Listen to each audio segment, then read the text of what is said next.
Question number 15, look at the bar graph given below.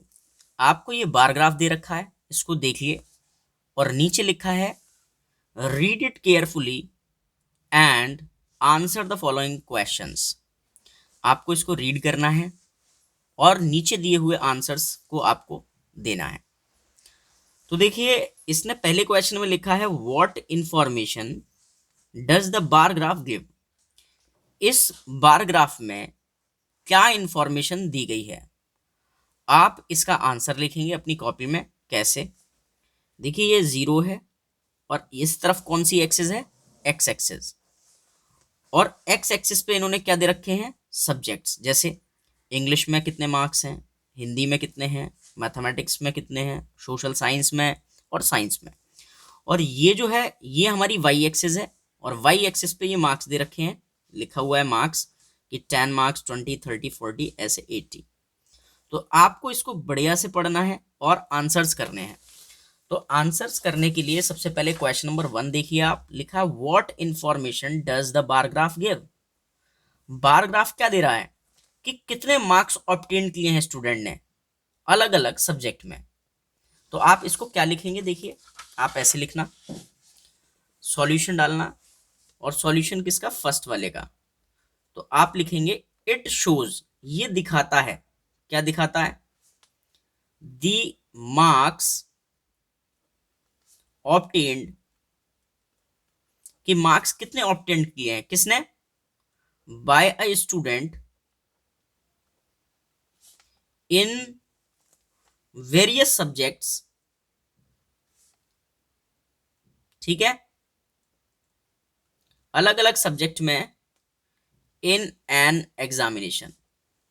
यही हमारा answer है first वाले का। ठीक है। अच्छा, देखिए सेकंड क्वेश्चन देखिए।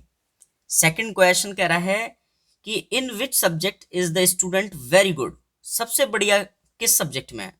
तो जिसका बार ग्राफ सबसे ऊपर उसी में। तो देखिए, इन सब में सबसे ज्यादा हाइट किसकी है?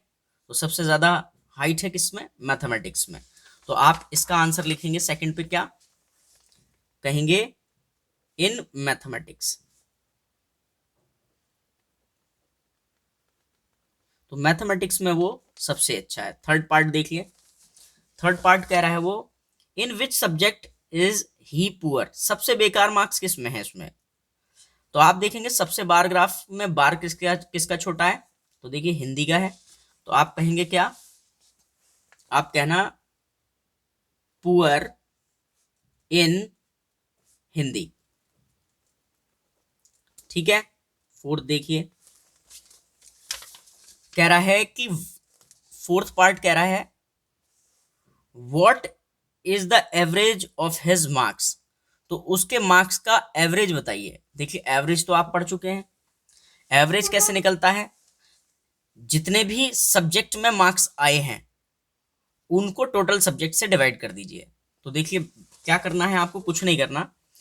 आप सबसे पहले क्या करें, यहां पे लिखें एवरेज मार्क्स।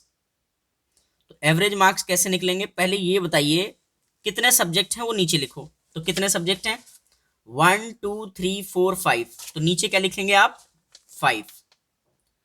और बाकी के जितने सब्जेक्ट के मार्क्स हैं उन्हें ऊपर प्लस कर लें। तो देखिए, पहले इंग्लिश में कितने मार्क्स हैं?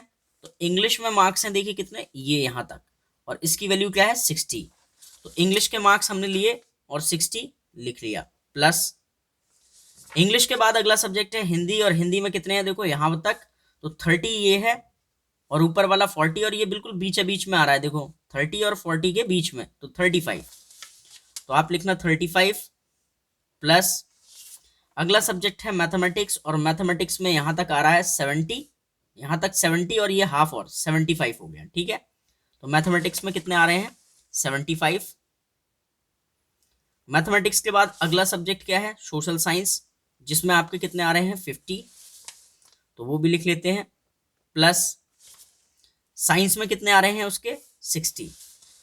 तो हमने सारी वैल्यू लिख ली है। अब आप इसे प्लस कर लें, इन सब को प्लस कर लें।